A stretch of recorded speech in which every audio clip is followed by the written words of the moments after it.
इनमें बस तुम इन्हीं में फंसे रहो, हम लोग उसी में फंसे रहते हैं। तो ऐसी निमन योनियों में गिरेंगे अगर हमारा ध्यान इधर उधर रहेगा। फिर कहते हैं अंतकाल जो सिमरे घर मंदिर, जैसे मैंने कहा एक घर नहीं दूसरा घर, बड़ा घर नहीं और बड़ा घर, एक नहीं बड़े सारे घर, इस शहर में उस शहर में, बस मेरे पास आलीशान मकान हो, स्वर्ग जैसा सुख हो। अंतकाल जो सिमरे ऐसे, अंतिम घड़ी में आपका ध्यान यही फंसा रह गया तो क्या मिलने वाला है? प्रेत योनि वनवा लौटे, प्रेत की योनि मिल जाएगी। प्रेत कहाँ होते हैं? हॉन्टेड हाउसेज हम कहते हैं, सुनते हैं ना हम, ये घर जो है हॉन्टेड हाउस है, यहाँ भूत वास करते हैं। तो भगवान कहते हैं तुम ईंटें मांग रहे थे, मैं तुम्हें ईंटें दे रहा हूँ, रहो ईंटों के अंदर, तुम अब इन ईंटों में ही वास करो। तो आगे कहते हैं अंतकाल जो नारायण सिमरे, इसमें भी बहुत कुछ है पर मैं कट शॉर्ट आपको बता रही हूँ। तो कहते हैं कि अंतकाल जो नारायण सिमरे ऐसी चिंता में जो मरे, मदद लोचन ते नर मुक्ता पीताम्बर वाके हृदय बसे। वो नर जो है वो मुक्त हो जाता है, जिसके अंतिम यहाँ पर भी कहा गया है कि अंतकाल, भगवान कहते हैं जो मुझे सिमरता है, जो नारायण स्मृति रखता है वो मेरे धाम आता है। तो अंतकाल जो नारायण सिमरे ऐसी चिंता में जो मरे, जो नारायण ही सिमर रहा था, जो चिंतन कर रहा था, भगवान का नाम जप रहा था, पूरा जीवन नाम जपता रहा, जो 16 माला रोज अच्छे से जपता था, तो वो अंतिम घड़ी में भी भगवान कृपा करेंगे कि वो माला जप सके। ये कृपा भगवान से आती है, हम नहीं जानते अंतिम घड़ी में हम कैसे होंगे, हमने देह कैसे त्यागना है ये तो हम नहीं जानते, कोई भी नहीं जानता, कोई नहीं बता सकता बिल्कुल पक्का होकर, कोई नहीं बता सकता कि मैं अंतिम क्षण में ऐसा होगा। अभी हम जितने मर्जी स्वस्थ हों, हम नहीं कह सकते अंतिम घड़ी में हमारे साथ क्या होगा, पर भगवान जानते हैं, भगवान हर चीज जानते हैं।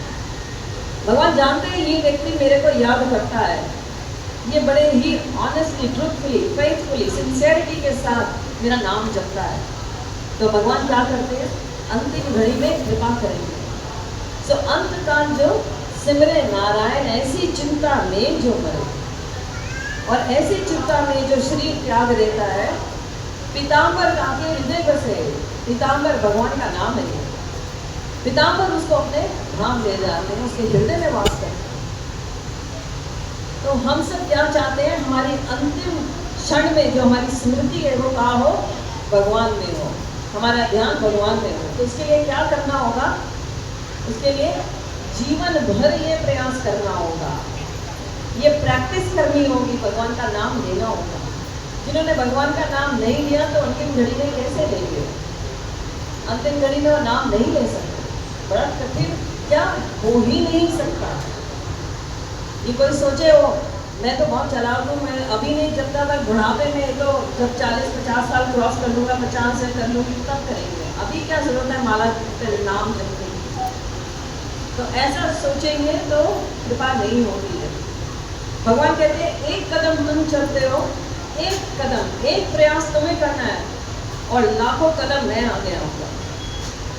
सिर्फ एक कदम हम चलते हैं, हम भगवान का नाम जपते हैं, समय देते हैं भगवान को, और भगवान हमारे और करोड़ों करोड़ों कदम बढ़ाते हैं, हमारा हाथ खींच लेते हैं। भगवान का नाम क्या है? कृष्ण। कृष्ण का अर्थ क्या है? कोई जानता है? कृष्ण शब्द का अर्थ क्या है? यस, जो सब गुणों से मतलब परिपूर्ण है। वो तो सर्वकला संपूर्ण तो है भगवान, पर कृष्ण शब्द का एक मीनिंग है। यस, क्या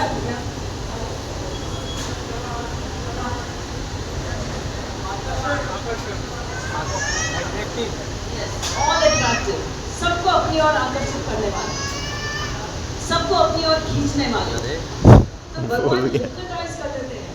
अभी भी यहाँ खड़े हैं, इतने सुंदर है, आप जिधर भी यहाँ घुमाते हैं भगवान। नरसिंह देव जी केशव विजेता नरहरि रूपा, कृष्ण ने नरहरि रूप लिया है। गौरनिताई, गौर कौन है? कौन है गौरचंद्र? इस युगल रूप of राधा कृष्णा। इधर स्वयं भगवान खड़े हैं, राधा पार्वती, इधर Ram ji Janardan Krishna. So this is all Krishna. तो ही इज ऑल अट्रैक्टिव। भगवान जिधर भी हम देखते हैं, भगवान उतने ही सुंदर है, उतने ही आकर्षक है, और वो हमें अपनी ओर खींचते हैं। तो जो कृष्ण की ओर खींचता है उसका जीवन सार्थक हो जाता है, उसके जीवन में भगवान हमेशा उसके साथ रहते हैं।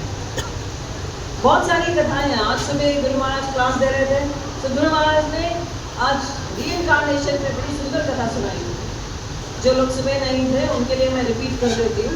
जड़ भरत की कथा सुनाई थी, भरत महाराज की कथा सुनाई थी। भरत महाराज एक राजा, पूरे संसार के राजा, जब थोड़ी वृद्धावस्था में आए तो अपना राजपाट त्यागकर गोमती नदी के किनारे चले गए कि मैं अब भगवान का नाम लूंगा, जब तक करूंगा।